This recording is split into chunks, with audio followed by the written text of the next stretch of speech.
Magandang araw Pilipinas, narito po ang latest weather today forecast.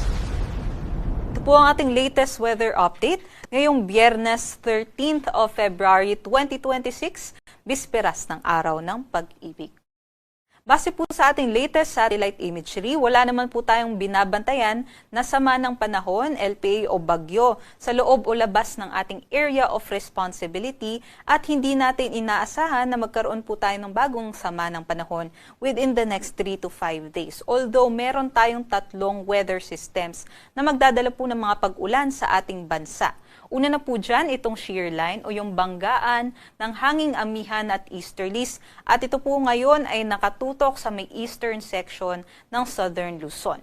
Samantala, yung amihan natin patuloy pong bumubugso ang nakakaapekto sa malaking bahagi naman ng Luzon. And then yung easterlies o yung hangin galing po sa karagatang Pasipiko ay nagdadala nga ngayong umaga ng mga pag-ulan sa malaking bahagi ng Visayas and Mindanao.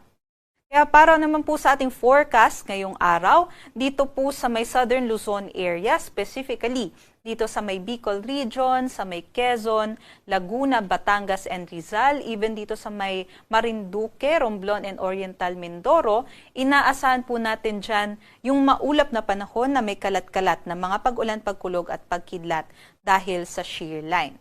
At mamayang hapon, inaasahan natin, dito pa po nakatutok yung shear line natin ngayon.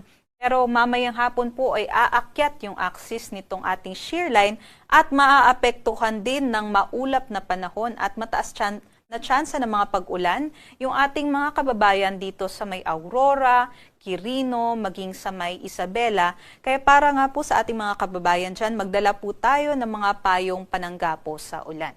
Yung amihan natin nakakaapekto nga sa malaking bahagi ng Luzon at posible din pong magdala ng mga mahihinang pag-ulan at makulimlim na panahon dyan sa may Cagayan, Batanes, maging dito sa may Apayao, Kalinga at dito rin po sa may Ifugao and Mountain Province. But for Metro Manila and the rest of Luzon, inaasahan naman po natin mas maliwalas po yung ating panahon ngayong araw liban po sa mga isolated light rains. At ito naman po ang ating inaasahan na agwat ng temperatura ngayong araw sa may Lawag 21 to 32 degrees Celsius, Tuguegarao 22 to 29 degrees Celsius, Baguio 14 to 25 degrees Celsius, sa may Metro Manila 23 to 30 degrees Celsius, Tagaytay 20 to 28 at sa may Legazpi 24 to 28 degrees Celsius. Samantala, sa may Palawan, Visayas at Mindanao, malaking bahagi nga po ng ating bansa ay apektado ng easterlies. Kaya't posible nga po yung mga pag-ulan ngayong araw, mataas po yung tsansa dito po sa may Soc-Sargen, Northern Mindanao, Davao Region and Caraga sa may Mindanao. And also, kabuuan po ng Visayas ay makakaranas po tayo maghapon ng mga maulap na panahon at may kalat-kalat din ng mga pag-ulan at mga thunderstorms. Aside nga po dito, yung thunderstorm natin, paalala lang po, ay may kaakibat din po ito na mga banta kagaya na lamang po ng hailstorm o yung mga lightning activities. Kaya doble ingat po sa ating mga kababayan dyan.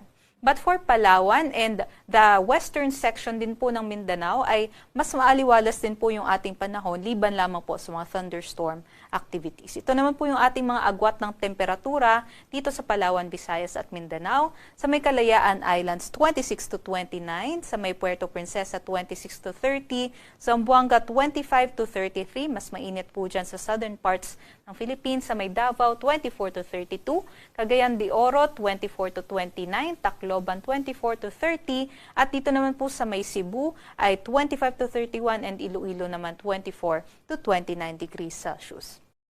At for the next few days, especially bukas na araw po ng Pag-ibig, Valentine's Day, inaasahan naman po natin na mas magiging mataas po yung tsansa ng mga pag-ulan natin sa may eastern section ng ating bansa. Dulot po either ng shear line dito sa may northern Luzon area or ng easterlies naman dito po sa may Visayas and Mindanao area. Pero pagsapit naman po ng Sunday hanggang Tuesday, inaasahan naman po natin na mas magiging maganda po yung ating panahon liban na lamang sa mga thunderstorm activities, especially sa hapon at sa gabi. Inaasahan nga po natin, by Sunday, hihina po yung ating amihan at mananaig yung ating easterlies. Kaya posible din po na mas matataas po yung ating mga temperatura, especially pagsapit ng tanghali hanggang sa hapon. At para sa kalagayan ng ating sea conditions, wala naman po tayong nakataas na gale warning sa anumang baybaying dagat ng ating bansa, kaya't malaya din pong makakapaglayag yung ating mga kababayan. Although ingat lamang po tayo dahil kung may thunderstorm po dito sa ating mga seaboards ay posible din pong tumaas yung mga pag-alon natin dyan.